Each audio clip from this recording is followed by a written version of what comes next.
Good morning. Today we will discuss short answer type questions of class 12th geography chapter number 1 human geography nature and scope. Let's start with question number 1. Question number 1 is what is the importance or core concern of studying human geography? तो यहाँ पे पूछा गया है कि human geography study करने का core concern या जो इम्पोर्टेंस है महत्व है वो क्या है? तो इसका आंसर है the core concern of studying human geography as a discipline is to understand the earth as the home of human beings. तो सबसे पहला जो कंसर्न जो महत्व है वो ये है कि ये समझना कि जो अर्थ है जो पृथ्वी है वो क्या है मानव का घर है. And study the inter relationship between the nature and the man. और मैन एंड नेचर का जो इंटर रिलेशनशिप है जो अंतर संबंध है उसको समझना उसकी स्टडी करना. These two are the main concern और the core concern of studying human geography or the importance of human geography.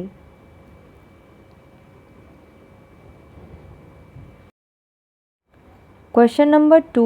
What are the different fields of human geography? Answer. Fields of human geography include urban geography, social geography, population geography, political geography, economic geography, etc. So all these are the different fields of human geography, or we can say different branches of human geography. Question number 3. Who was the founder of possibilism? Answer. French geographer Lucien Febvre and Paul Vidal de la Blache are considered as founder of possibilism. Question number 4 is what are the elements of physical environment. यानी physical environment के elements कौन कौन से हैं तत्व कौन कौन से हैं. Answer. The elements of physical environment are landforms, soil, climate, water, natural vegetation etcetera. तो ये सभी जो हैं वो क्या हैं elements of physical environment. Question number 5. What are the elements of cultural environment. तो हमारा जो कल्चरल इन्वायरमेंट होता है यानी सांस्कृतिक पर्यावरण जो है उसके तत्व उसके एलिमेंट्स कौन कौन से होते हैं. Answer. Elements of cultural environment are houses, villages, roads, industries, farms, ports etcetera.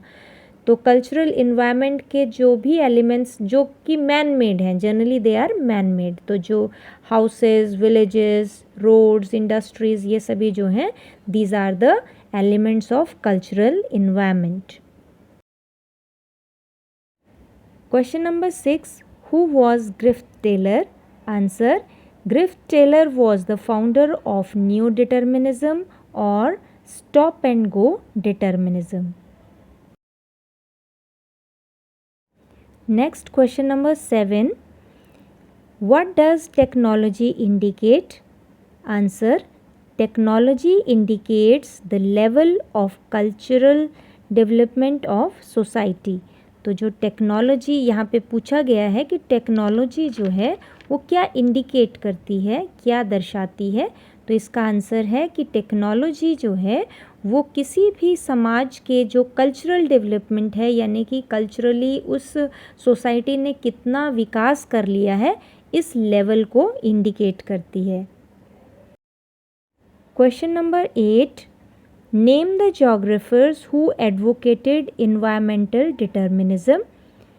Answer. German geographer Friedrich Ratzel and Ellen C. Semple. So these are the names of two geographers who supported or who advocated the idea of environmental determinism. Question number 9. What are the subfields of economic geography? Answer. The subfields of economic geography are geography of agriculture, geography of tourism, geography of industries, geography of international trade. So all these are the subfields of economic geography. Question number 10. What are the subfields of social geography? Answer. The subfields of social geography are behavioral geography, geography of social well-being, cultural geography, and medical geography. Question number 11. What loosens the shackles of environment on human beings? तो यहाँ पर पूछा गया है कि human beings पर जो पर्यावरण का, जो इन्वायरमेंट का जो बेड़ियाँ, शैकल्स मतलब होता है बेड़ियाँ, तो वो जो बेड़ियाँ थी उसको कैसे लूज़ किया गया? तो इसका आंसर है टेक्नोलॉजी, यानी कि with the help of technology man is able to free himself from the shackles of environment. Question number 12. When can we imagine the presence of a naturalized human?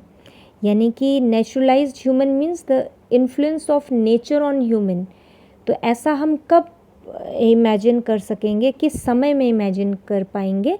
तो answer है we can imagine the presence of naturalized human in the time of very low technological development. Means we can imagine such kind of human, a naturalized human, in a time period when the technological development was very low. In that period only we can imagine naturalized human.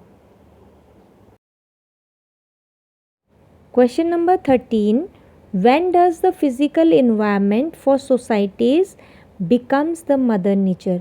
यानी कि जो physical environment है, मैंने अभी पिछले question में भी बताया, physical environment means the soil, the landscape, the resources. तो ये सभी जो हैं फिज़िकल इन्वायरमेंट जो है, ये सोसाइटी के लिए मदर नेचर कब बनता है? तो इसका आंसर है when there is a direct dependence of human beings on nature for resources which sustain them, the physical environment for such societies becomes the mother nature. यानी कि जो जब ह्यूमन बीइंग का डायरेक्ट डिपेंडेंस होता है resources पे, यानी कि जितने भी मतलब रिसोर्सेज यानी प्राकृतिक संसाधन हैं उन पर ह्यूमन बीइंग की डायरेक्ट डिपेंडेंस होती है, उन पे जब वो निर्भर रहता है और उसी पर ही उसका जीवन चलता है, तो उस समय में या उस सोसाइटी के लिए जो है फिज़िकल इन्वायरमेंट जो है वो मदर नेचर बन जाता है.